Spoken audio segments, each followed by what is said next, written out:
सदाशिवसमारम्भां शङ्कराचार्यमध्यमाम् अस्मदाचार्यपर्यन्तां वन्दे गुरुपरम्पराम् ॐ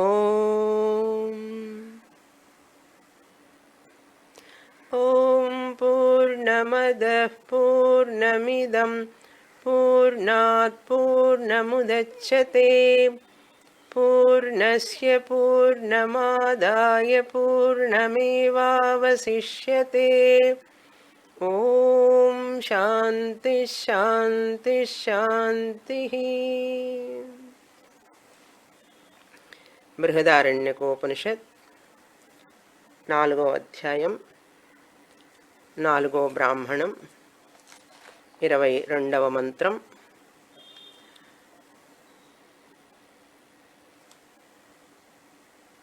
నాలుగవ లైను.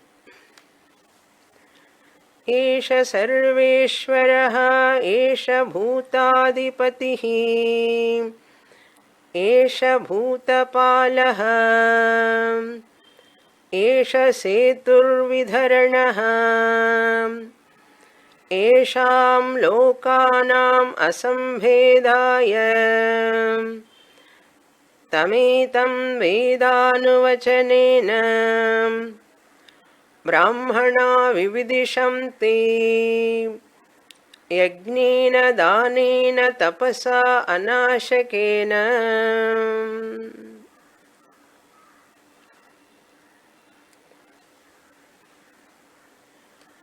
ఆధ్యాత్మిక మార్గంలో జీవించడం అనేటువంటిది మన భారతీయ పరంపర. ఈ యొక్క ఆధ్యాత్మిక మార్గానికి అనేక మెట్లున్నాయి. ఆ మార్గంలో కర్మయోగమని, ఉపాసనాయోగమని, జ్ఞానయోగమని సాధనాలు చెప్పబడినాయి. ఏది ముందు ఏది తర్వాత అని తెలుసుకోవాలి. మన వేదాలు కర్మకాండ, ఉపాసనాకాండ, జ్ఞానకాండ. ఈ కర్మకాండంలోనే మనం నిష్కామంగా కర్మలు చేయాలి అని చెప్పబడింది.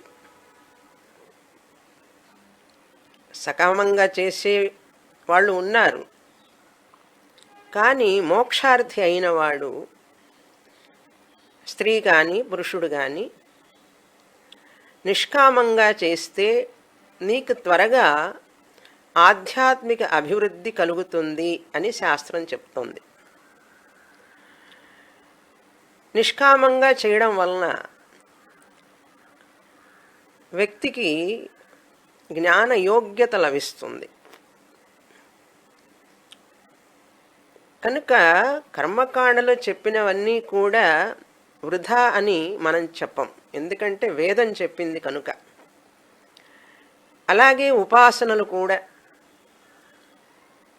మనస్సు ఏకాగ్రతను పొందడానికి అనేక ఉపాసనలు చెప్పబడినాయి. అందులో ఏ ఉపాసనలు నీకు అనుకూలంగా ఉంటే అవి నువ్వు ఆచరించవచ్చు.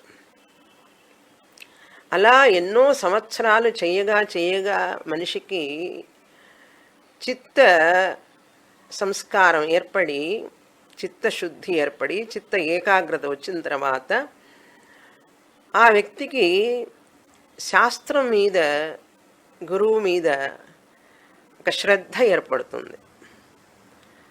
ఇవన్నీ మనకు తెలిసినా తెలియకపోయినా మనకు జరిగేవే. ఎవరైతే నిష్కామంగా చేస్తారో వాళ్ళకి ప్రయోజనాలన్నీ ఉంటాయి, తెలిసి చేసినా తెలియక చేసినా కూడా. కనుక ఒకవేళ ఎవరైనా కర్మయోగము, ఉపాసన యోగము చేయక, ఒకవేళ చిత్తశుద్ధి లేకుండా, ఏకాగ్రత మనస్సు లేకుండా వచ్చినప్పటికీ కూడా శాస్త్రం చదవడం వలన అవి ఆ శ్రవణం వలన కలుగుతాయి. చేసి ఉంటే మరీ మంచిది, చెయ్యకపోతే ఆ క్లాసు కర్మయోగంగా పనిచేస్తుంది. అది జ్ఞానయోగంగా పనిచేయదు. మరింత చిత్తశుద్ధి వస్తుంది, మరింత ఏకాగ్రత పెరుగుతుంది, మనస్సు ప్రశాంతంగా ఉండడం, ఆనందంగా ఉండడం. చాలామంది క్లాసుకు వచ్చేటప్పుడు కొద్ది సంవత్సరాల తర్వాత, కొద్ది రోజుల తర్వాత అంటుంటారు, క్లాసుకు వచ్చిన తర్వాత ఇప్పుడు నా మనసు ప్రశాంతంగా ఉన్నదండి అంటారు. అంటే ఏమిటి?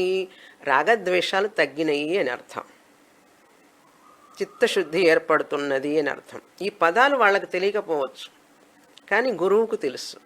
ఎందుకని అంటే శాస్త్రంలో చెప్పబడినవి కాబట్టి. అదేవిధంగా ఏకాగ్రత లేకుండా ఒకవేళ మనం శాస్త్రానికి వచ్చినా ఆ శాస్త్రం వినడం వలన ఏకాగ్రత మనకు పెరుగుతుంది. ఇప్పుడు నా మనసు ఏకాగ్రతగా ఉంటున్నదండి, ఒక పని మీద నిలకడగా ఉంది అని అంటారు. అంటే శాస్త్రం చెయ్యవలసిన పని ఏమిటి? ఆత్మజ్ఞానాన్ని ఇవ్వడం. కానీ ఈ వ్యక్తికి ఆత్మజ్ఞానాన్ని పొందే అర్హత లేకపోవడం వలన కారణం ఏమిటి? కర్మయోగ, ఉపాసనా యోగ ముందుగా చేసి ఉండలేదు. క్లాసుకు వచ్చేటప్పుడు కూడా అనేకమైనటువంటి రకరకాలైనటువంటి మానసికమైనటువంటి కొంచెం అలజడులు, ఆలోచనలు, వ్యావహారిక ప్రపంచం మీద మనస్సు ఉంటుంది. కొంత అభిమానం దేహం మీద, కుటుంబం మీద, అన్నిటి మీద అభిమానంతో ఉంటారు కొంతమంది. అందరూ కాదు, కొంతమంది చదువుకోవడానికి వచ్చి కూడా. అప్పుడు వాళ్ళకి శాస్త్రం అది జ్ఞానయోగంగా పనిచేయకుండా కర్మయోగం, ఉపాసనగా పనిచేస్తుంది. అది విషయం అక్కడ.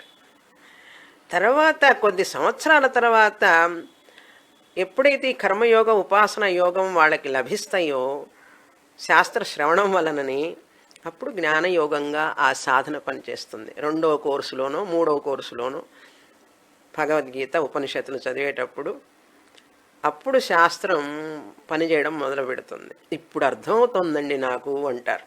ఎప్పుడు? 6-7 సంవత్సరాలు విన్న తర్వాత. అదేమిటి మరి 6-7 సంవత్సరాలు ఏం విన్నావు అంటే మాట్లాడరు. విన్నాం కానీ అర్థం కాదు, ఇప్పుడు అర్థమవుతుంది అంటారు. దీనికి అంతటికి కారణం ఏమిటంటే ఇప్పుడు నేను చెప్పిందంతా.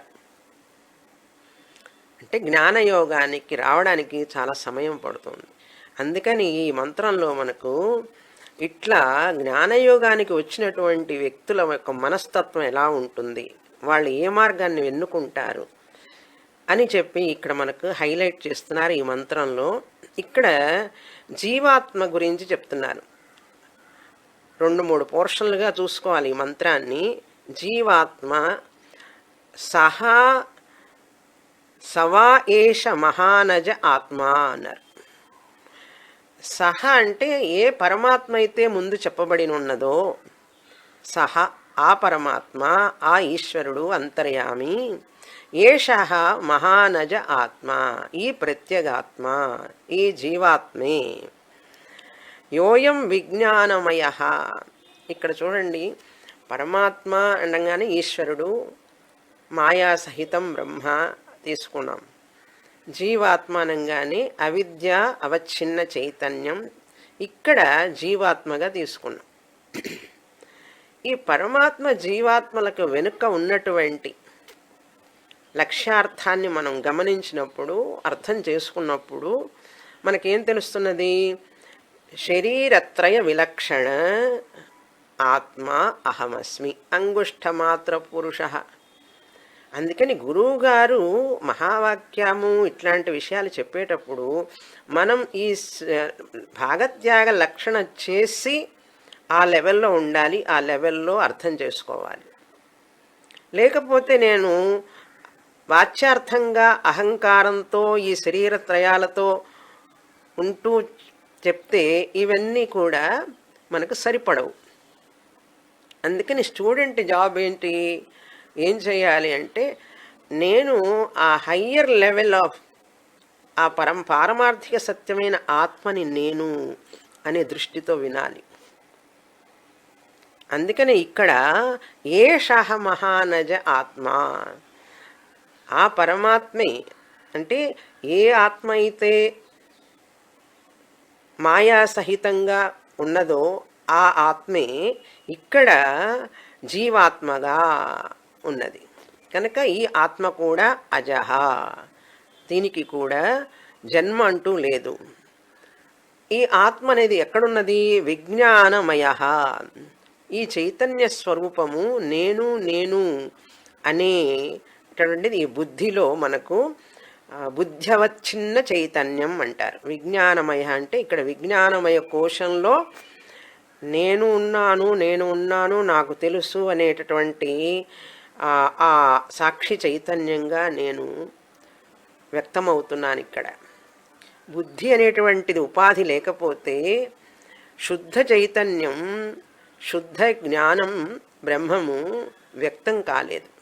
కనుక విజ్ఞానమయ చైతన్య రూపుడైనటువంటి నేను ఆత్మని, ఈ విజ్ఞానమయంలో ఈ బుద్ధిలో నేను ఆత్మస్వరూపంగా ఉన్నాను. ప్రాణేషు యహ ఏషః అంతర్హృదయ ఆకాశ. ప్రాణేషు అంటే ఈ ఇంద్రియాలన్నీ అన్నింటిలో పంచజ్ఞానేంద్రియాలు, పంచకర్మేంద్రియాణి ఇవన్నీ కూడా అంతర్హృదయ ఆకాశ తస్మిన్ చేతే. ఇక్కడ ఆత్మలో జ్ఞాని అయినవాడు ఆత్మయందు అంతర్హృదయంలో ఉన్నటువంటి అంటే అహంకారాన్ని మిథ్యగా చూస్తూ గ్రహించి, ఆబ్జెక్టిఫికేషన్ అంటారు దాన్ని ఇంగ్లీష్లో, సాక్షిగా అహంకారాన్ని ఒక ఉపాధిగా, ప్రతిబింబ చైతన్యమే కదా అహంకారం అంటే. కనుక జీవత్వం అనేటువంటిది అహంకారానికి చెందినది, ఆత్మ అనేది బింబ చైతన్యానికి చెందినది. కనుక వాళ్ళు ఆ జ్ఞానులు అంతర్హృదయ ఆకాశే తస్మిన్ శేతే. ఇక్కడ శేతే అంటే నిద్రపోవడం అని కాదు. ఈ ఆత్మ నైన నేను ఈ శరీరాన్ని, మనస్సుని త్యజించి అంటే బుద్ధితో త్యజించి ఆ పరమాత్మ అయినటువంటి ఒకే ఆత్మ అయినటువంటి అంటే అహంకారాన్ని త్యజించి అహంగా ఉండిపోవడం. అది ఇక్కడ ఆకాశ అంటే అంతర్హృదయమునందు మన హృదయాకాశం అంటారు. అంటే మనస్సులో, అంతఃకరణంలో ఆత్మగా అహం బ్రహ్మాస్మి, అహమస్మి, అహమస్మి బ్రహ్మ, అహమస్మి, నేను ఉన్నాను, ఉన్నాను, నేను ఉన్నాను. నేను ఎలా ఉన్నాను అనేటువంటిది శరీరం, మనస్సుకు సంబంధించినది. నేను ఉన్నాను అనేటటువంటిది తస్మిన్ శేతే, తన నిజస్వరూపంలో ఉంటాడు. అలా ఉన్నప్పుడు ఆ ఆత్మని తానుగా గ్రహించినప్పుడు సర్వస్య వశీ సర్వస్య ఈశానః, ఆత్మగా నేను సత్య జ్ఞానం స్వరూపంగా అంటే సత్తా స్ఫూర్తి ప్రదాతగా ఉన్నప్పుడు నేను అన్ని నామరూపాలకి నేనే కదా సత్తాని ఇచ్చేది, స్ఫూర్తిని ఇచ్చేది. నేను ఇచ్చేది అంటే నేను ఎవరినప్పుడు ఆ చెప్పేటప్పుడు నేను ఇస్తున్నాను సత్తా స్ఫూర్తిని అన్నప్పుడు నేను బ్రహ్మ చైతన్యాన్ని. ఆ బ్రహ్మ చైతన్యమైన నేనే సత్తా స్ఫూర్తిని అన్ని నామరూపాలకి ఇస్తున్నాను. కనుక అందుకని సర్వస్య వశీ అన్నారు. అవన్నీ కూడా నామరూపాలు నా వశంలో ఉంటాయి. సర్వస్య ఈశానః, అన్ని నామరూపాలని పరిపాలించేవాడిని నేను. అధిపతి అంటే ఆత్మనైన నేనుంటేనే ఇవన్నీ కూడా ఉంటాయి. ఎందుకంటే అవన్నీ కూడా నామరూపాలు మిథ్య, వాటికంటూ స్వతస్సత్తా లేదు. ఈ యొక్క జీవరాశులన్నిటికి కూడా స్వతస్ఫూర్తి లేదు. స్ఫూర్తి అంటే చైతన్యం. ఆ చిత్ అనేటువంటిది, సత్ అనేటటువంటిది ఆత్మనైన నేను ఇస్తేనే అని అర్థం చేసుకోవాలి. అంతేకాని ఈ శరీరము, ఈ పేరు, నామరూపం, భార్యని, భర్తనని చెప్పి కొంచెంసేపు పక్కన పెట్టాలి. పక్కన పెట్టేసి ఆత్మగా నా గురించే మాట్లాడుతున్నది ఉపనిషత్తు, ఆత్మస్వరూపమైన నా గురించి చెప్తున్నది ఉపనిషత్తు అనే భావంతో వినాలి. అలా విన్నప్పుడు మనకు బోధపడుతుంది. లేకపోతే ఈ మాటలన్నీ కూడా ఆ పరమాత్ముడు గొప్పవాడు, ఆయన అధిపతి, ఆయన ఈశానః, ఆయన చెప్పలా ఇక్కడ. అందుకని ఏషః అన్నారు, ఈ ఈ అన్నారు. ఈ అంటే సహ, ఏషః అంటే సహ అంటే ఆ, ఏషః అంటే ఈ అని అర్థం. ఆ పరమాత్మ, ఈ జీవాత్మ ఒక్కరే అన్నారు. అంటే ఒకరి అన్నప్పుడు ఏమిటిది? శరీర త్రయ విలక్షణం, ప్రపంచత్రయ విలక్షణం. ఈ రెండు పక్కన పెట్టాలి. RM1, RM2, RM3, RM4, RM5 అంటే రిఫ్లెక్టింగ్ మీడియంస్ అన్నీ కూడా బుద్ధిపూర్వకంగా అవన్నీ మిథ్యా, మ్యాటర్ అని తెలుసుకొని, అది అక్కడ అర్థం. సహా ఏషః. అట్లా అన్నప్పుడు నేను ఆత్మని, నా వశంలో ఉన్న ఇవన్నీ నేనే అధిపతిని అంటే నేనే ఆత్మ చైతన్యాన్ని, సత్తానిచ్చేవాడిని, స్ఫూర్తిని ఇచ్చేవాడిని. ప్రాణం ఉన్న జీవరాశులకి స్ఫూర్తిని ఇచ్చేవాడిని, ప్రాణం లేని వాటికి సత్తానిచ్చే వాడిని అని తెలుసుకోవాలి. అంటే సత్తా ఉన్న చోటే, సత్తా అంటే సత్, ఉనికి. ఉనికి ఉన్న చోట ఎరుక ఉన్నది. కానీ ఆ ఎరుక వ్యక్తం కావడానికి సూక్ష్మ శరీరం లేదు ఈ యొక్క జడ పదార్థాలలో. ప్రాణులలో ఆ యొక్క సూక్ష్మ శరీరం ఉండడం వలన ఆ స్ఫూర్తి, చిత్ అనేది వ్యక్తమవుతున్నది. అందుకని ప్రతి క్లాసులో నేను ఎప్పుడు చెప్తూ ఉంటాను, సత్తా, స్ఫూర్తి, ఉనికి, ఎరుక. నేను ఉన్నాను అనేది సత్తా, నాకు ఎరుక, నాకు తెలుసు అనేది ఉనికి, ఎరుక. నేను ఉన్నాను అనేది ఉనికి, నాకు తెలుసు అనేది ఎరుక. ఆ ఉనికి, ఎరుక అనేది సత్, చిత్. సత్తా, స్ఫూర్తి. సత్తా అంటే సత్, స్ఫూర్తి అంటే చిత్. కనుక మనందరం సత్తా స్ఫూర్తి స్వరూపులం. ఎందుకంటే ప్రతి ఒక్కరం నేనున్నాను అంటామా లేదా? అంటాం. నాకు తెలుసు, నాకు తెలియదు, ఇది నాకు తెలియదని నాకు తెలుసు. I know that I don't know. ఆ తెలుసు అనేటువంటిదే నా స్వరూపం. నాకు ఏమి తెలుసు, ఏమి తెలియదనేది అనాత్మ. ఆ తెలుసుకునేవాడు, నేను ఉన్నాను అనే వ్యక్తియే ఆత్మస్వరూపం. ఇంత తేలికైనటువంటి ఆత్మజ్ఞానం ఎందుకు బోధపడదు అంటే మనల్ని ఈ యొక్క అజ్ఞానం కప్పివేసి ఉంటుంది. ఆ అజ్ఞానం పోవడానికి కోసమే ఈ శాస్త్రం చదువుతున్నాం.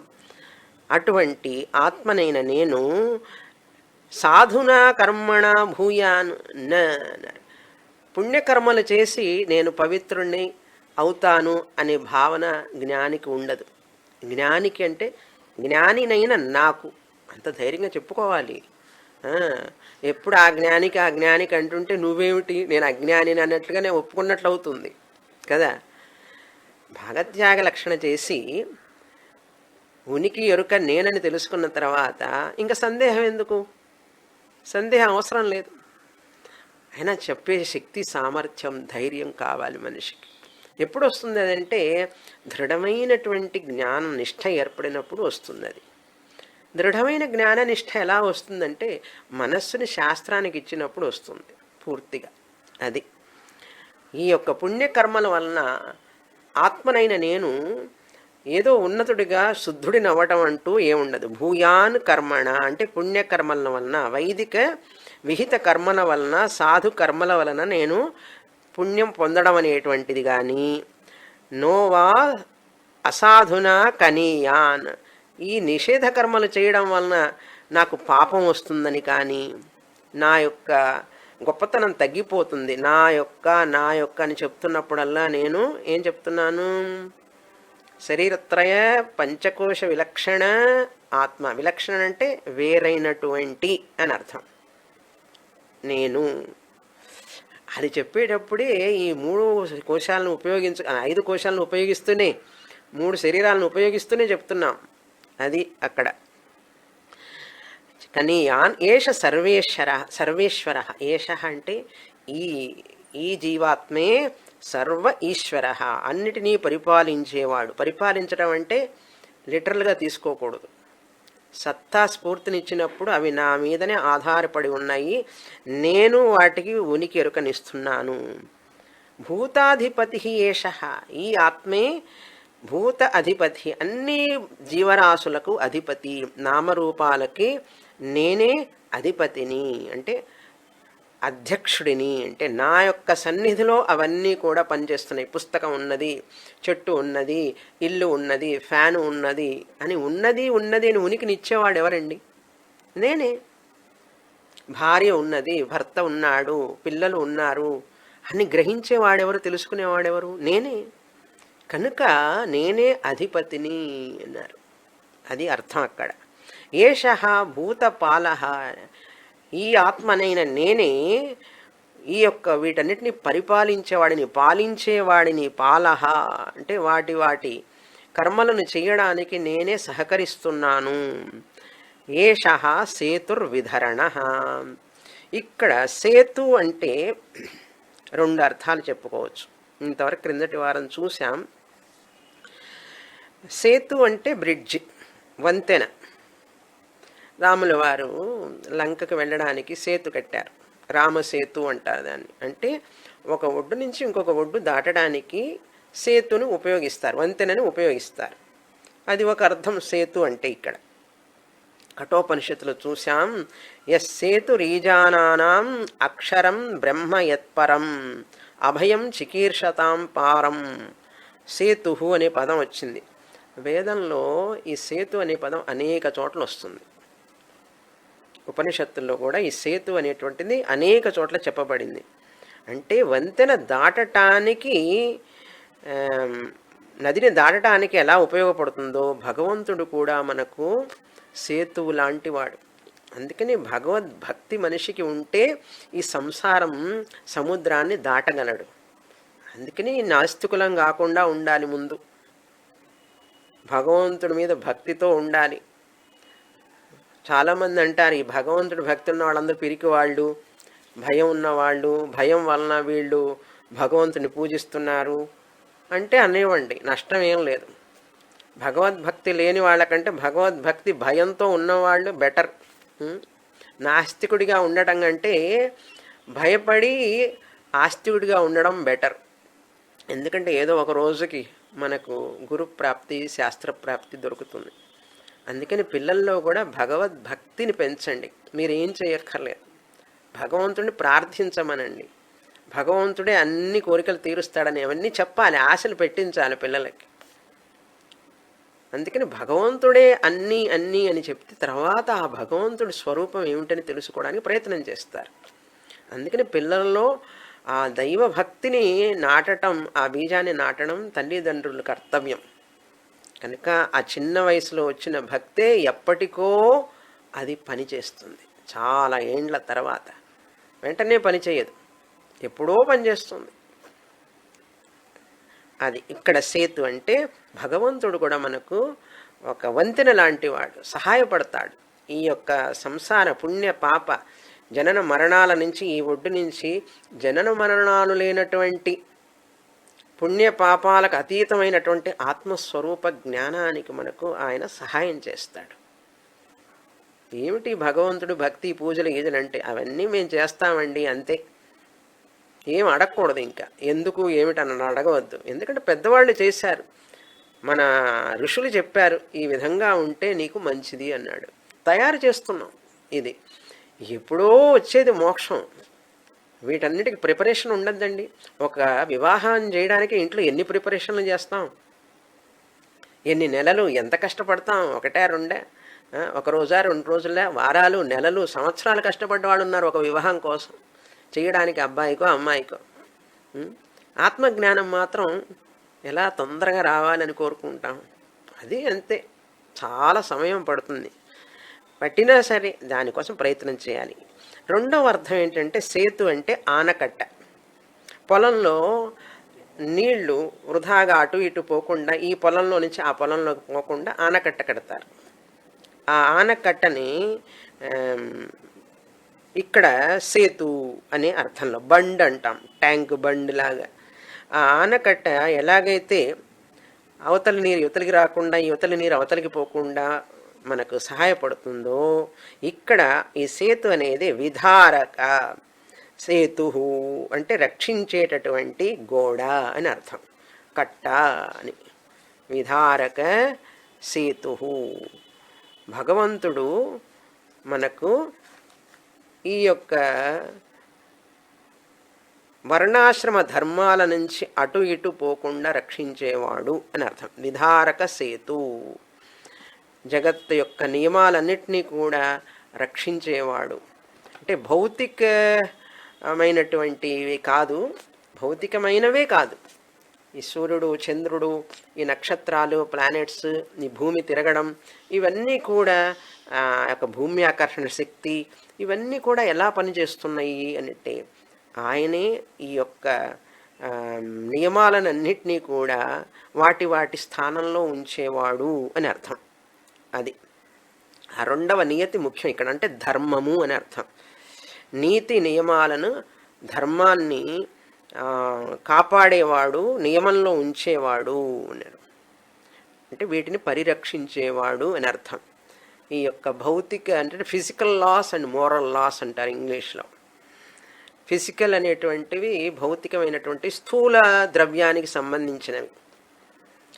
మోరల్ లాస్ అంటే అవి ఒక అంతరంగికమైనటువంటిది. ఈ ధర్మం అనేటువంటిది బాహ్యమైనటువంటిది కాదు, స్థూలమైనటువంటిది కాదు, సూక్ష్మమైనటువంటి విషయం కనుక మోరల్ లాస్ అంటారు. అంటే సత్యం, అహింస, ఇటువంటివన్నీ కూడా మొదలైనవి. వీటన్నిటినీ కూడా న్యాయ పరిపాలకుడు అని అర్థం. ఇప్పుడు న్యాయస్థానంలో ఎట్లయితే పోలీసులు వాళ్ళు ఉంటారు, జడ్జి, అట్లా భగవంతుడు ఈ చక్రం మొత్తాన్ని కూడా రక్షించేవాడు. అందుకని ధర్మచక్రం అంటారు చూసారా, ఫ్లాగ్లో ధర్మచక్రం ఉంటుంది, దాన్ని అశోక ధర్మచక్రం అని పేరు పెట్టారు. అసలు యాక్చువల్గా అది ధర్మచక్రం. అంటే ఆ చక్రంలో మధ్యలో ఒక హబ్ ఉంటుంది, ఆ ఇరుసు అంటారు దాన్ని. ఆ ఇరుసు దాని పక్కన అనేకమైనటువంటి ఇవి ఉంటాయి అన్నమాట, పక్క పక్కన చాలా ఆ చక్రంలో. కనుక అన్ని రకాలైనటువంటి నామరూప ప్రపంచం ఉన్నప్పటికీ కూడా వీటన్నిటికీ ఆధారం ఆ ఇరుసు, ఆ మధ్యలో ఉన్న హబ్. ఆ వీళ్ళు అనేక స్పోక్స్ ఉంటాయి అన్నమాట, కడ్డీలు. అవన్నీ కూడా తిరుగుతున్నాయి అంటే ఈ చక్రం, సృష్టి చక్రం తిరుగుతున్నది అంటే ఆ హబ్ అంటారు, దాన్ని ఇరుసు అంటారు, సెంటర్ పాయింట్. ఈ ఆత్మ అనేటువంటిది సెంటర్ పాయింట్.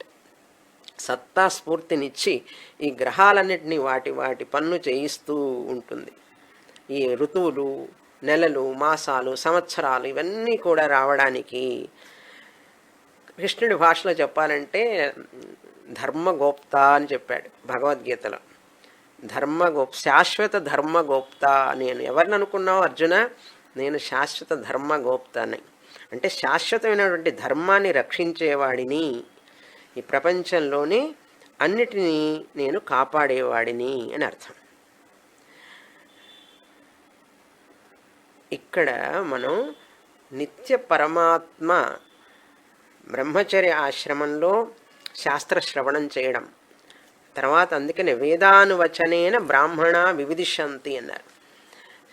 తర్వాత అసంభేదాయ తమేతం వేదానువచనేన, ఈ సేతు అయిపోయింది. ఇప్పుడు ఏషాం లోకానాం అసంభేదాయ, ఇక్కడ అసంభేద అంటే ఈ లోక ఎటువంటి ధర్మ పరిపాలకుడు, శాశ్వత ధర్మగోప్త అంటే వర్ణధర్మ ఆశ్రమ ధర్మాలను సంకరం కాకుండా పరిరక్షించేవాడు అని అర్థం. ఇప్పుడు వర్ణాలు లేవు, ఆశ్రమాలు కూడా మనుషులకు తెలియదు ఈ రోజుల్లో. ఇక్కడ ఈ మంత్రం చెప్తోంది ఏమని? ఏషాం లోకానాం అసంభేదాయ, ఈ లోకంలో ఉన్నటువంటి భగవంతుడు ఏం చెప్పాడు కృష్ణ పరమాత్మ? చాతుర్వర్ణ్యం మయా సృష్టం గుణకర్మ విభాగశః.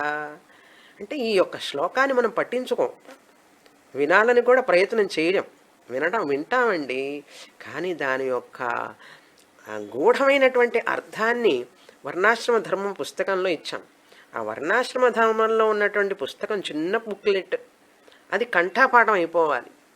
అది అయిందనుకోండి, ఎవ్వరు ఈ వర్ణధర్మాన్ని ఆశ్రమ ధర్మాన్ని నిందించిన, ముఖ్యంగా వర్ణధర్మాన్ని, ఇక్కడ క్యాస్ట్ సిస్టమ్ చెప్పబడింది వేదాల్లో, బ్రాహ్మణులు, వైశ్యులు, క్షత్రియులు, శూద్రులు, ఈ వర్ణ విభజన అంతా కూడా వేదం వలన చేయబడింది. ఇప్పటికీ దూషిస్తున్నారు మనుషులు. ఎందుకు దూషిస్తారు? కారణం వాళ్ళకి ఆ కృష్ణుడు చెప్పినటువంటి వాక్యం మీద నమ్మకం లేదు. వర్ణాశ్రమ ధర్మాలే నేనే సృష్టించానన్నాడు. చాతుర్వర్ణ్యం మయా సృష్టం అన్నాడు. ఎలా సృష్టించాను అది చెప్పరు. తర్వాతది గుణ కర్మ విభాగశ అన్నాడు. ఈ శ్లోకం, ఒక్క శ్లోకం మీరు సరిగా అర్థం చేసుకోగలిగితే భగవద్గీత అంతా అర్థమవుతుంది. అదెట్లాగండి అన్నాడు. ఒక శ్లోకం అర్థమైన వాడికి మిగతావన్నీ అర్థం అవుతాయి. అందుకని భగవద్గీత చదవడం వేరు, వినడం వేరు. ఒక్కొక్క శ్లోకాన్ని దాన్ని ఏ విధంగా అర్థం చేసుకోవాలో అలా అర్థం చేసుకోవడానికి చాలా సమయం పడుతుంది. అందుకని నేనంతా భగవద్గీత పూర్తి చేశాను అని చెప్పుకోకూడదు మనం. అసలు ఆ భగవద్గీత శ్లోకాన్ని నేను సరిగా అర్థం చేసుకున్నానా లేదా, అది ఇక్కడ. అందుకని శాశ్వత ధర్మగోప్త లోకానాం అసంభేదాయ అంటే ఆ పరమాత్ముడే ఈ వేదాలను మనకిచ్చి వర్ణాశ్రమ ధర్మాలను ఇచ్చి వాళ్ళ వాళ్ళ గుణానికి ప్రకారంగా బ్రాహ్మణ క్షత్రియ వైశ్యులు అని చెప్పి, ఇది క్యాస్ట్ సిస్టమ్ కాదండి. అసలు అది లేకపోవడం వలన ఇప్పుడు ఈ సమస్యలన్నీ కూడా, ఇది చెప్పినా కూడా అర్థం చేసుకునే స్థితిలో లేరు మనుషులు. కనుక మన యొక్క వర్ణధర్మాన్ని ఆశ్రమ ధర్మాన్ని మనం బాగా గ్రహించాలి. అది అసంభేదాయ అంటే వర్ణ సాంకర్యం కలగకుండా ఉండడానికి. తమేతం వేదానువచనే బ్రాహ్మణా విదిశంతి. తం ఏతం వేదానువచనేన. వేద అనువచనం ఏంటి? వేదం ఏం చెప్పింది? కృష్ణుడు ఏం చెప్పాడు? వేదంలో చెప్పింది ఆయన చెప్పాడు. బ్రాహ్మణోస్య ముఖమాసీత్ బాహూరాజన్యః కృతః ఊరు తదస్య యద్వైశ్యః పద్భ్యాగుం శూద్రో అజాయత. పురుష సూక్తంలో వేదంలో చెప్పబడింది. అదే కృష్ణ పరమాత్మ చెప్పాడు. అదే బృహదారణ్యకంలోదే కృష్ణ పరమాత్మ కూడా చెప్పాడు. ఇక్కడ చూడండి, వేద అనువచనేన, వేదంలో చెప్పిన విధంగా బ్రాహ్మణాః వైదిక ధర్మాన్ని ఆచరించేటటువంటి బ్రాహ్మణులు. సహజంగా బ్రాహ్మణులైన వాళ్ళకి సూక్ష్మబుద్ధి ఉంటుంది, వాళ్ళకి చాలా సంస్కారం ఉంటుంది, వాళ్ళు నీతి నియమాలన్నీ పాటిస్తారు, వాళ్ళల్లో ఒక శక్తి తేజస్సు ఉంటుందనే ఉద్దేశంతో బ్రాహ్మణాః బ్రాహ్మణాః అని చెప్పారు. మరి ఈరోజు బ్రాహ్మణాః అంటేనే ఎలాంటి వాడు బ్రాహ్మణుడు అనే సంగతి తెలియాలి మనకు.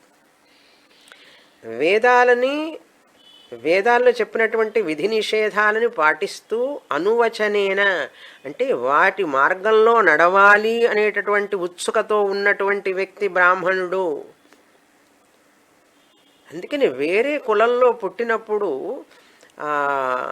బ్రాహ్మణ జాతి కాకుండా వేరే జాతిలో పుట్టితే వాళ్ళకి గుణం బ్రాహ్మణులైతే వాళ్ళు కూడా బ్రాహ్మణులతో సమానం అన్నాం. కానీ చాలా కష్టం. బ్రాహ్మణులు అంటే ఏమిటి? జాతి బ్రాహ్మణులు ఎందుకు మనం ఉత్కృష్టంగా తీసుకుంటామంటే వీళ్ళకి చిన్నప్పటి నుంచి కూడా ఆ తల్లిదండ్రుల మధ్యనే ఆ యొక్క సంస్కారాల్లో ఉండడం వలన వీళ్ళకి త్వరగా ఆ సంస్కారాలు అబ్బుతాయి. ఇప్పుడు వేరే జాతిలో ఒకవేళ పుట్టినా కూడా ఒక వ్యక్తి బ్రాహ్మణుడిగా జీవించాలనుకుంటే చాలా కష్టం. అది కావచ్చు కూడా, అయి తీరాలి, కానీ అతి కష్టం. ఎందుకంటే ఇంట్లో వాతావరణం, తల్లిదండ్రులు, ఆ ఆచరణ, ఆ ఆలోచనలు, ఆ పద్ధతులు ఉండవు వాళ్ళకి. ఆ యొక్క వ్యక్తికి ఆ సంస్కారాలు రావడానికి చాలా కష్టపడాలి. అదే బ్రాహ్మణ జాతిలో పుట్టిన వాడికి బ్రాహ్మణుడిగా గుణబ్రాహ్మణుడు అవ్వడానికి అవకాశాలు ఎక్కువ. అందువల్ల బ్రాహ్మణులు గొప్పని చెప్పారు, కానీ పుట్టడం వలన గొప్పని చెప్పలేదు. బ్రాహ్మణులు తల్లిదండ్రులుగా బ్రాహ్మణులు అవ్వడం వలన గొప్పని చెప్పలేదు.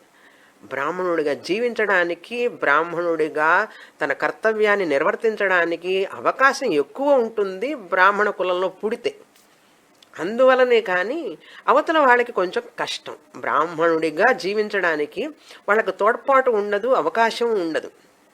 తల్లిదండ్రుల వాళ్ళ జీవన సరళి, వాళ్ళ కుటుంబంలో వ్యక్తులందరూ కూడా ఆ బ్రాహ్మణులుగా జీవించేటటువంటి వాళ్ళకి లభించడం కష్టం.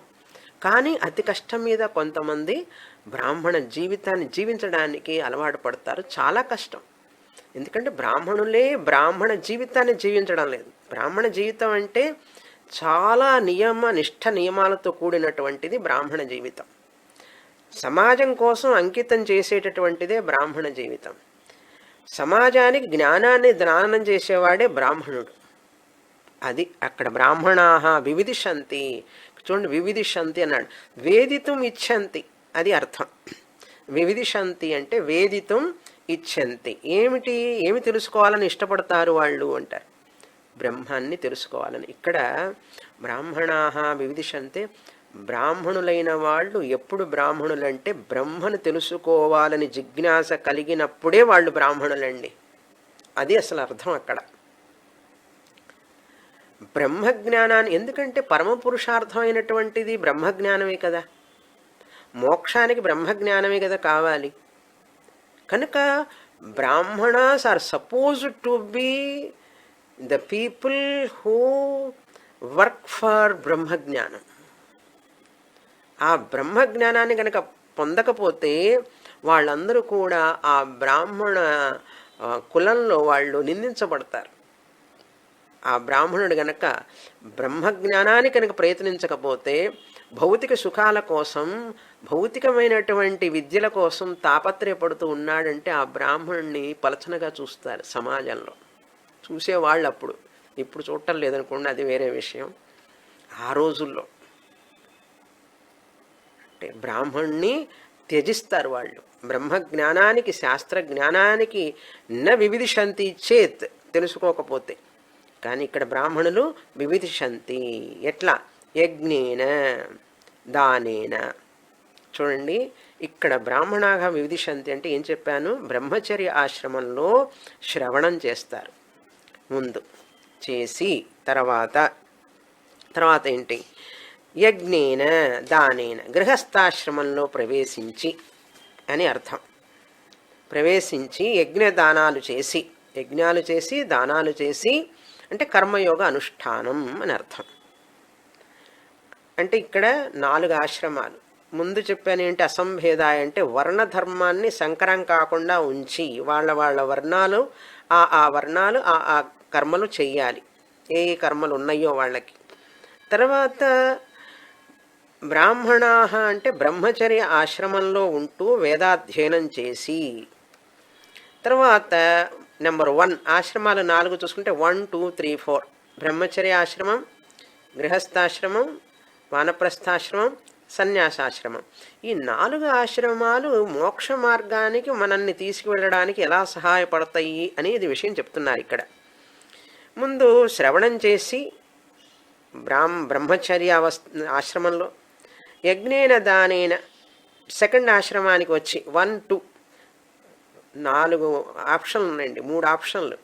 బ్రహ్మచర్య 1, 2, 3, 4లో 1, 2, 3, 4 స్ట్రైట్గా అన్ని 4 ఆశ్రమాలకి రావచ్చు. అది చెప్తారు ఫస్ట్ ఇక్కడ. యజ్ఞేన దానేన గృహస్థాశ్రమంలోకి వచ్చి, గృహస్థాశ్రమంలో అన్నీ చేసిన తర్వాత, మన విధులు నిర్వర్తించిన తర్వాత, భార్య పిల్లల్ని వివాహం చేసుకున్న తర్వాత వాళ్ళ దారిని వాడు వదిలిపెట్టకూడదు. అది మహాపాపం అని చెప్తుంది శాస్త్రంలో. వివాహం చేసుకున్న తర్వాత భార్య పిల్లల్ని పోషించడం, కుటుంబం వ్యవహారం చూడటం కర్తవ్యం. చేసుకోకుండానే ఉండాలి, చేసుకున్న తర్వాత వదిలిపెట్టకూడదు. అది నియమం అక్కడ. కనుక యజ్ఞదానాలు చేసి అయిన తర్వాత ఏ ఆశ్రమానికి రావాలి? వానప్రస్థాశ్రమం, 3వ ఆశ్రమం. తపసా అనాశకేన. ఇక్కడ అనాశకేన అంటే కర్మఫలమును ఆశించకుండా, మా పిల్లలకి ఎంత చేశాను, మా అమ్మాయికి ఎంత పెట్టాను, మా అబ్బాయికి చేశాను, నాకు ఎన్ని చూడటం లేదు, ఆ ఫలాన్ని ఆశించకూడదు. భార్య భర్త నుంచి కానీ, భర్త భార్య నుంచి కానీ, పిల్లలు తల్లిదండ్రుల నుంచి కానీ, తల్లిదండ్రుల పిల్లల నుంచి కానీ ఎటువంటి ఫలాన్ని ఆశించకుండా చెయ్యాలి. అది అనాశకేన అంటే ఇక్కడ అర్థం. అంటే వానప్రస్థాశ్రమానికి వచ్చి, తపస్స అనేటువంటిది వానప్రస్థాశ్రమం. 4 ఆశ్రమాలు. ఇప్పుడు ఈ 4వది 3వది లేవండి. ఇప్పుడు గృహస్థాశ్రమంలోనే ఉంటారు లైఫ్ లాంగ్. అట్లా అందువలనే సమస్యలు ఎక్కువ. మనిషికి ఒక 50 సంవత్సరాలు దాటిన తర్వాత వానప్రస్థాశ్రమానికి వచ్చేయాలి.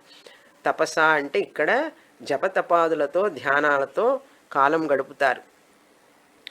అనాశకేన ఎటువంటి కర్మఫలాన్ని ఆశించకుండా, పుణ్యము వద్దు నాకు, పాపము వద్దు. పాపం వద్దని చెప్తాం, పుణ్యం కూడా వద్దు. ఎటువంటి కర్మఫలాన్ని ఆశించను. మా పిల్లలు నన్ను చూస్తారు రేపు అని నేను ఇప్పుడు సేవ చేయకూడదు.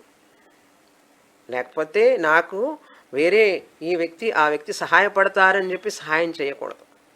అలా కర్మఫలాన్ని ఆశిస్తూ చేస్తే అది సరి అయిన కర్మ కాదు శాస్త్రంలో. అనాశకేన అనేది. దీనికి ఇక్కడ నేనేం చెప్పానంటే, క్రిందటి వారం అతిగా తినడం, చిరుతిండ్లు తినడం, తినాలనిపించిందల్లా తినడం, అట్లాంటి యొక్క టంగ్ కంట్రోల్ ఉండాలి మనిషికి. నాలుక జయిస్తే అన్నీ జయించినట్లే. మాట్లాడే నాలుక, తినే నాలుక, దీన్ని జయించాలి. అలా జయించి వాళ్ళు అనాశకేన అంటే ఇక్కడ నేను భోజనం అనేటువంటిది ఎందుకు చెప్పానంటే ఏ విషయాలనైనా సరే ఆశించకుండా అని అర్థం.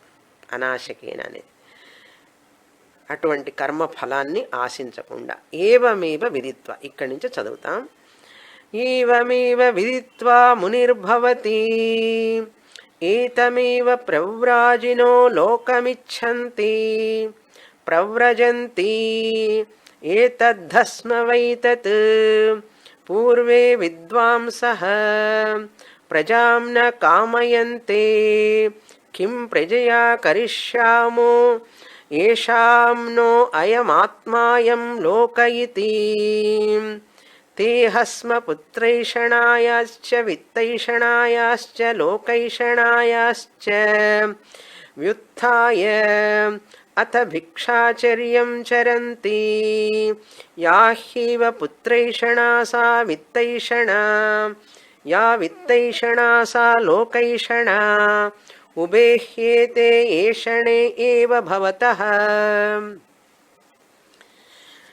ఇప్పుడు 4 ఆశ్రమాలలో క్రమంగా ఒక ఆశ్రమం తర్వాత ఒక ఆశ్రమం 1, 2, 3, 4గా తీసుకోవచ్చు. లేదా ఈ గృహస్థాశ్రమాన్ని స్కిప్ చేసి 1 to 4 1 నుంచి 4వ ఆశ్రమానికి రావాలని కొంతమందికి ఉంటుంది. బ్రహ్మచర్య ఆశ్రమం నుంచే సన్యాసాశ్రమాన్ని తీసుకుంటారు. సన్యాసాశ్రమం దేనికి అంటే శాస్త్ర అధ్యయనం కోసం.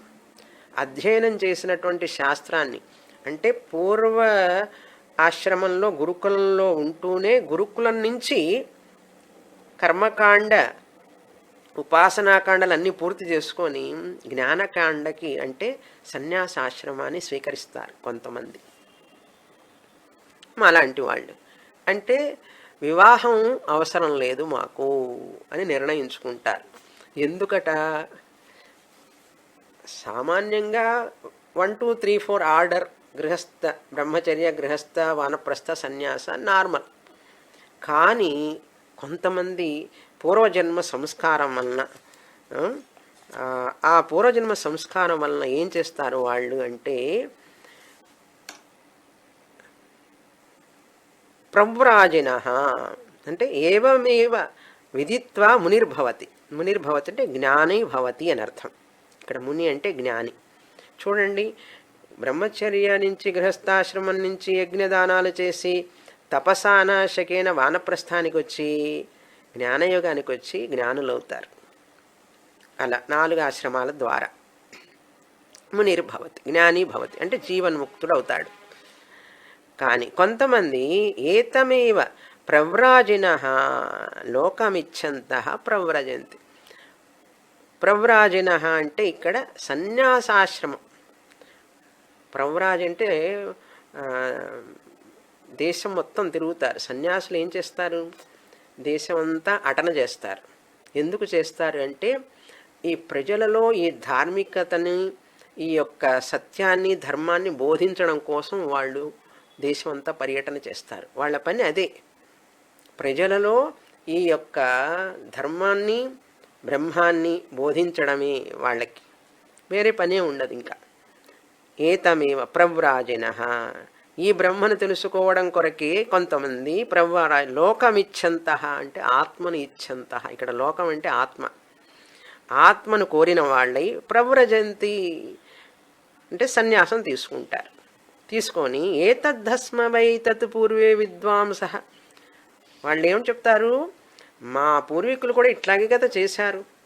వివాహం చేసుకోకుండా వానప్రస్థం ఈ 2 ఆశ్రమాలు వెళ్లకుండా నేరుగా బ్రహ్మచర్య ఆశ్రమం నుంచే సన్యాసాశ్రమాన్ని కూడా తీసుకున్నారు కదా అని అర్థం. ఇక్కడ ఏతద్ధస్మ వై అంటే అనగనగా ఒకప్పుడు అని అర్థం. పూర్వే విద్వాంస పూర్వం మా యొక్క పూర్వులు కొంతమంది చాలామంది బ్రహ్మచర్య ఆశ్రమం నుంచి అంటే 1 to 4 అని అర్థం. 1 to 4 అంటే ఏంటి? 1 అంటే బ్రహ్మచర్య ఆశ్రమం, 4 అంటే సన్యాసాశ్రమం. కనుక వివాహం వద్దు మాకు అని అనుకున్నవారై ఏం చేస్తారు? ప్రజాంన కామయంతే, పిల్లల్ని సంతానం కావాలని కోరుకోకుండా, సంతానం కావాలంటే గృహస్థాశ్రమం, సంతానం అవసరం లేదనుకుంటే గృహస్థాశ్రమం అక్కర్లేదు. ప్రజాంన కామయంతే, అందుకనే వాళ్ళు సన్యాసం తీసుకున్నారు. ప్రవ్రజంతి, మా పూర్వులు కూడా ఇలాగే సంతానం అవసరం లేదు మాకు అని కోరుకోకుండా సన్యాసాశ్రమం తీసుకున్నారు. ఎందుకు తీసుకున్నారు? వాళ్ళకి పిల్లలు అనిపించలేదట. ఎందుకని? కిం ప్రజయా కరిష్యామః, ఈ పిల్లలతో సంతానంతో మాకేమిటి పని అంటే, వాళ్ళు ఆత్మని నేనని తెలుసుకున్న తర్వాత, ఏమండి పిల్లలు మళ్ళీ మనుష్య జన్మ రావాలి అంటే పుత్రేణ అయం లోకో జయ్యః అంటుంది శాస్త్రం. నీకు మళ్ళీ మనుషుడిగా పుట్టాలి అని ఉన్నదా? ఒక పుత్రుణ్ణి కను అన్నది. పిల్లల్ని కంటే మళ్ళీ మనుష్య జన్మ ఎత్తుతావు అని చెప్పి శాస్త్రం కొంచెం ఆశ పెడుతుంది. వీళ్ళేమిటి ఇక్కడంటే, గురుకులంలో ఉన్నప్పుడే బ్రహ్మచర్య ఆశ్రమంలోనే ఆ గురువు చెప్పే ధర్మ బ్రహ్మాని గురించి విని, అబ్బా ఇటువంటి బ్రహ్మస్వరూపాన్ని తెలుసుకోకుండా నేనేమిటి గృహస్థాశ్రమంలో ఈ పిల్లలు సంసారం లంపటం నాకు వద్దు అని అనుకున్న వ్యక్తి ఏం చేస్తాడట అని చెప్తున్నారు ఇక్కడ. కిం ప్రజయా కరిష్యామ, ఆత్మనైన నేను, నాకు ఈ సంతానంతో ఏమిటి పని అని వాళ్ళకి ఆ యొక్క పూర్వజన్మ సంస్కారం వలన ఈ యొక్క పిల్లల మీద వ్యామోహము, ఈ పిల్లల కోసం వివాహం చేసుకోవాలని మనస్సు ఉండదు వాళ్ళకి.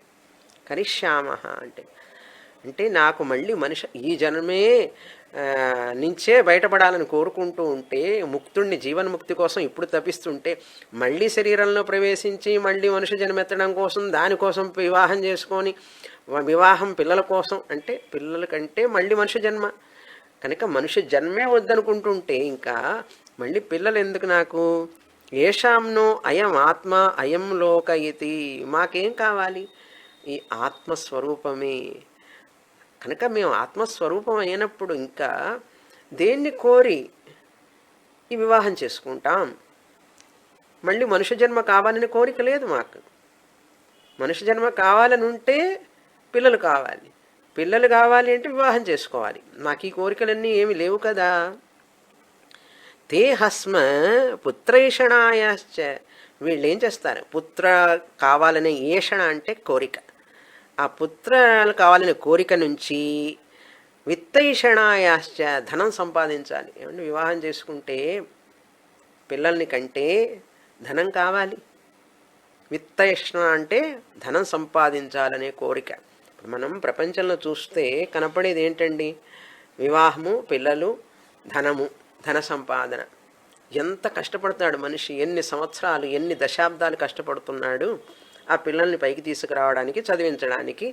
ఈ లోపల ఈ మనిషికి నీరసం, ఆయాసం అన్నీ వచ్చేస్తాయి. ఈ లోపల శరీరం యొక్క పటుత్వం తగ్గిపోతుంది. అప్పుడే ఇంకా ఆ బ్రహ్మ జ్ఞానాన్ని పొందడానికి ఇచ్చే రాదు. చాలా చాలా కష్టం. అందుకే కదా మనుష్యాణం సహస్రేషు అని చెప్పింది. కారణం ఏంటంటే, నాకు వివాహం చేసుకుంటే రక్షణ, వివాహం చేసుకుని పిల్లల్ని కంటే రక్షణ, పిల్లల్ని కన్న తర్వాత మనవాళ్ళు మనవరాళ్ళు వస్తే ఇంకా రక్షణ, నన్ను చూసుకోవడానికి, నాకు సంతోషాన్ని ఇవ్వడానికి అని చెప్పి అనుకుంటాడు మనిషి. నిజంగా రక్షణ, శాంతి, ఆనందము వాటి వల్ల రాదు అని తెలుసుకునేవాడు చాలా అరుదు, చాలా తక్కువ. చేసుకున్న తర్వాత తెలుస్తుంది అనుకోండి కొంతమందికి. దానివల్ల నిజంగా సంతోషం అందులో లేదని తర్వాత తెలుస్తుంది. నేను చెప్తే మీకు కోపం వస్తుంది, మరీ ఎక్కువ చెప్పకూడదు. నేను మీకేం తెలుసు స్వామిని గారు, వివాహం చేసుకుంటే పిల్లల్ని కంటే ఎంత ఆనందం అందులో మనవాళ్ళని. ఓకే, ఒప్పుకుంటాం.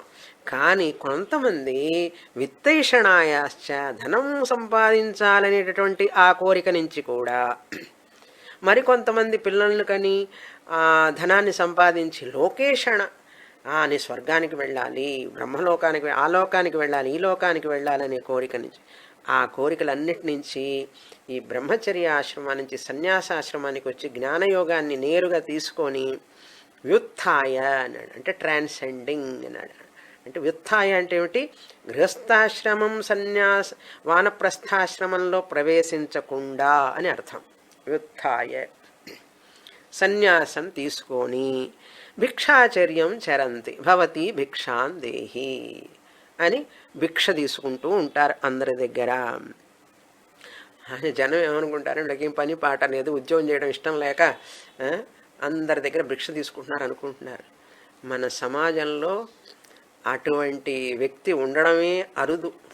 అందుకని అట్లా ఉన్న వ్యక్తిని సమాజం గౌరవిస్తున్నది ఇప్పటికీ. సన్యాసం తీసుకుంటే వాళ్ళకంటూ పిల్లలు కుటుంబం ఏం లేకపోతే సమాజమే పోషిస్తున్నది.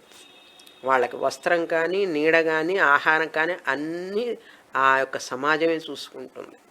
ఎందుకంటే వాళ్ళు సమాజానికి కోసమే ఉన్నారు. అంటే ఆత్మనో మోక్షార్థం జగద్హితాయచ. ఆత్మ నేను తెలుసుకున్న మోక్షాన్ని పొందిన వ్యక్తి ఎప్పుడు జగత్ హితం కోసమే పనిచేస్తుంటాడు. కనుక ఒక జ్ఞాని ఉన్నాడు అంటే లోకక్షేమం అని అర్థం. అట్లాంటి జ్ఞానులు ఎక్కువ మంది ఉన్నారంటే లోకక్షేమం. అందుకే భారతదేశం ఈనాటికి కూడా ఇంత గొప్ప స్థితిలో ఉండడానికి కారణం ఇటువంటి జ్ఞానులు, సన్యాసి జ్ఞానులు. అందుకని శంకరాచార్యుల వారు 4 పట్ల 4 మఠాలు స్థాపించి ఈ యొక్క సన్యాసి పరంపర ద్వారా ఆ సన్యాసి ధర్మాన్ని, ఈ సనాతన ధర్మాన్ని రక్షించేది, కాపాడడం కోసం అన్నమాట. అటువంటి ధర్మం, ఎటువంటి ధర్మం? ఆత్మ జ్ఞానం ద్వారా మోక్షాన్ని పొందడానికి సహకరించేటటువంటి ఇటువంటి సనాతన ధర్మం తీసుకొని భిక్షాచర్యం చరంతి అంటే చాలా సింపుల్గా ఉంటారు. సింపుల్ లివింగ్, హై థింకింగ్ అంటారు. కుటుంబము, సంసారము, పిల్లల్లో పడితే శాస్త్ర అధ్యయనం కొంచెం కష్టం, కొంచెం నిదానంగా నడుస్తుంది బండి, స్లో ప్యాసింజర్ లాగా. అదే సన్యాసం తీసుకున్నామంటే తమిళనాడు ఎక్స్ప్రెస్ లాగా ఏముంది, పొద్దున శ్రవణం, మధ్యాహ్నం ఇవన్నీ వినడం, చదవడం, బోధించడమే కదా, వేరే పనే ఉండదు. ఎందుకంటే మిగతావన్నీ లోకం చూసుకుంటుంది, సమాజం చూసుకుంటూ ఉన్నది. దానికోసం వాళ్ళు భిక్షాచర్యం చరంతి. యా హేవ పుత్రైషణ సా విత్తైషణ, యా విత్తైషణ సా లోకైషణ. ఈ పుత్రులు కావాలని కోరుకోవడం, ధనం కావాలని కోరుకోవడం, ఈ లోకాలకు వెళ్ళాలి, మంచి మంచి సుఖాలు అనుభవించాలి. ఇప్పుడు ఆ లోకాలు, ఈ లోకాలంటే నంబర్ అనుకోండి, జపాన్ పోవాలి, లేకపోతే అమెరికా పోవాలి, ఆస్ట్రేలియా పోవాలి అనుకుంటున్నారు కదా. ఇప్పుడు అక్కడికి పోతే ఏముందంటే భూలోక స్వర్గమే కదా అవన్నీ అనుకుంటుంటారు జనాలు.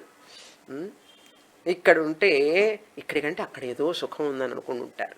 ఇప్పుడు లోకాలంటే అర్థం కాదు, ఫారిన్, అబ్రాడ్ పోవాలని అంటే అదే ఇక్కడ చెప్తున్నారు. పుత్రుడు కావాలనుకున్నాడు అంటే విత్తం కావాలి. ఏది పుత్రకామో అదే విత్తకామం, ఏది విత్తకామమో అదే లోకకామం అన్నారు. అవి 3 వేరు కాదు. యా విత్తైషణ సా లోకైషణ. ధనం కావాలనే దేనికి? యజ్ఞయాగాదులు చేయడానికి. యజ్ఞయాగాదులు దేనికి? జ్యోతిష్ఠోమీన స్వర్గకామో యజేత. యజ్ఞయాగాదులు చేయాలంటే విత్తం కావాలి, ధనం కావాలి. ధనం కావాలి. ఇవన్నీ యజ్ఞయాగాదులు చేయాలంటే మనకు కుటుంబం కావాలి, భార్య కావాలి, పిల్లలు కావాలి, వీళ్ళందరూ పరివారం కావాలి. ఇవన్నీ ఉన్నప్పుడు ధనం కావాలి. ధనం ఉంటే తప్ప యజ్ఞయాగాదులు చేయలేం, యజ్ఞయాగాదులు చేస్తే తప్ప పై లోకాలకు వెళ్ళలేం. కనుక all the 3 are inter connected. ఒకదానికి లింక్ ఉందండి. అందుకనే చెప్తున్నది ఉపనిషత్తు, యా విత్తైషణ సా లోకైషణ ఉభేహ్యేతే ఏషణే ఏవ భవతః.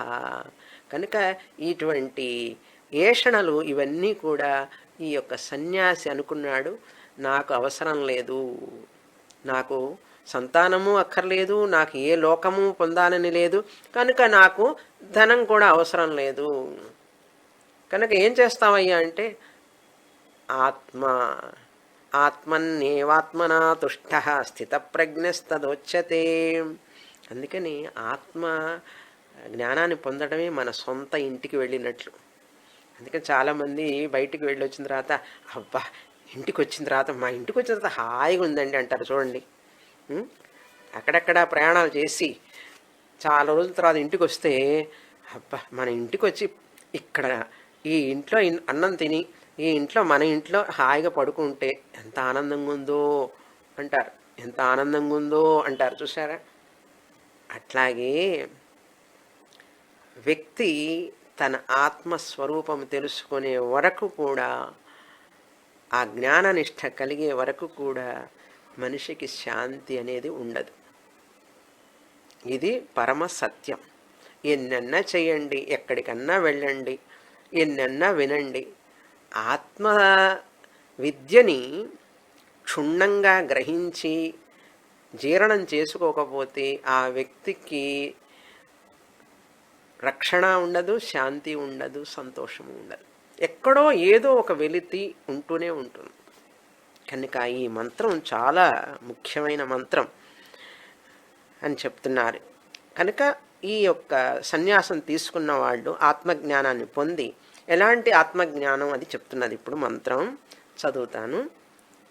సయేష నేతి నేత్యాత్మా అగృహ్యో నహి గృహ్యతే అశీర్యో నహి శీర్యతే అసంగో నహి సజ్యతే అసితో న వ్యథతే నరిష్యతి ఏతముహైవైతే న తరతః ఇతి. తరతః అని ఇచ్చారు ఇక్కడ, కొన్నిట్లో తపతః ఇతి అని ఉంటుంది.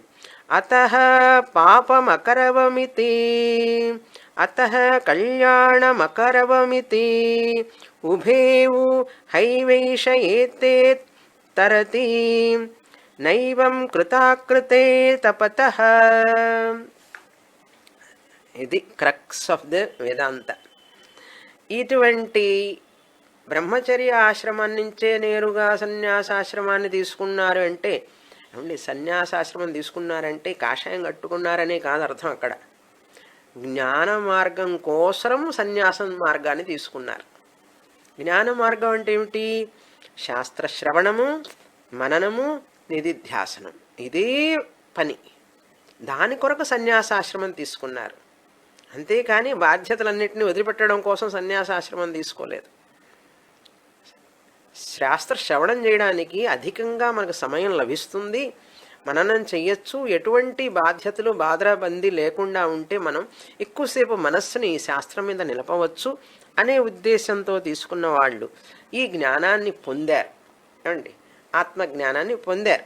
నేరుగా బ్రహ్మచర్యాన్ని నుంచే సన్యాసాశ్రమానికి వచ్చిన వాళ్ళు. ముందేం చెప్పాం? బ్రహ్మచర్యాన్ని నుంచి గృహస్థ టు వానప్రస్థ టు సన్యాస. అట్లా కూడా మోక్షాన్ని పొందుతారు యాజ్ఞవల్కుల వారు, జనక మహారాజులాగా. కొంతమంది ఏమో బ్రహ్మచర్యాన్ని నుంచే సన్యాసాశ్రమం, శంకరాచార్యుల వారిలాగా. ఇక్కడ ఇప్పుడు ఉన్నటువంటి అనేక మంది సన్యాసులు, కొంతమంది గృహస్థాశ్రమం నుంచి వస్తారు సన్యాసానికి, కొంతమంది బ్రహ్మచర్యాన్ని నుంచి. వాళ్ళు ఎటువంటి ఆత్మను తెలుసుకున్నారు? సహా ఆ ఆత్మ, ఏషః ఈ ఆత్మే, నేతి నేతి ఇది ఆత్మ. అన్నీ ఇది కాదు ఇది కాదు ఇది కాదు అని నెగేట్ చేసిన తర్వాత, అన్నిటినీ నిరాకరించిన తర్వాత, ఆ నిరాకరించే వాడెవరో నిరాకరింపబడలేడు. అన్నిటిని నిరాకరించడం. న ఇతి న ఇతి. నేతి అంటే నెయ్యి అనుకోవద్దు ఇక్కడ. న ఇతి న ఇతి అంటే ఇది కాదు ఇది కాదు. ఏదేదైతే చూస్తానో ప్రతిదీ కూడా అనాత్మ. ఆ చూసేవాడు, చూడబడేది అన్నీ చూసేవాడు సత్యం, చూడబడేది మిథ్య. కనుక న ఇతి న ఇతి, ఈ ప్రపంచం మొత్తం కూడా అనాత్మ. ఇది ఇంతకుముందు చూసాం. నేతి నేతి అని ఖగోళ బ్రాహ్మణంలో మూడో అధ్యాయంలో కూడా చూసాం. 3:9-26, 4:2-1 ఇట్లా 2 చోట్ల చూసాం. నేతి నేతి ఆత్మ. ఈ ఆత్మతత్వాన్ని చెప్తున్నారు. అగృహ్య నహి గృహ్యతే. దాన్ని గ్రహించడం కష్టం. ఎందుకంటే గ్రహించడం కష్టం కాబట్టి గ్రహించలేవు అన్నాడు. అంటే ఒక వస్తువుగా తెలుసుకోలేవు అది. ఎందుకంటే అది నువ్వే అయ్యున్నావు, నువ్వు ఆత్మస్వరూపమే అయ్యున్నావు కనుక అది దాన్ని ఒక వస్తువుగా గ్రహించడం కష్టం కాదు, అసలు గ్రహించడానికి వీలు కాదు. న గృహ్యతే అని చెప్తున్నారు. ఈ చెప్పేవన్నీ కూడా ఆత్మ లక్షణాలు, చాలా ముఖ్యమైనటువంటివి. ఆత్మ లక్షణాలు అంటే ఎవరి లక్షణాలు? నా లక్షణాలు. నేనంటే ఎవరు? ఆత్మని. అందుకనే సోహం బ్రహ్మ. దాసోహం నుంచి సోహానికి వచ్చాం మనం ఇప్పటికీ. ఓకే, అందుకని నా గురించి చెప్తున్నది శాస్త్రం. అందుకని జాగ్రత్తగా నెక్స్ట్ టైము నా గురించి ఏం చెప్తున్నది శాస్త్రం అని చెప్పి ఒకసారి విందాం తర్వాత. ఓం పూర్ణమద పూర్ణమిదం పూర్ణాత్ పూర్ణముదచ్యతే పూర్ణస్య పూర్ణమాదాయ పూర్ణమేవావశిష్యతే. ఓం శాంతి శాంతి శాంతి. హరి ఓం. శ్రీ గురుభ్యో నమః. హరి ఓం.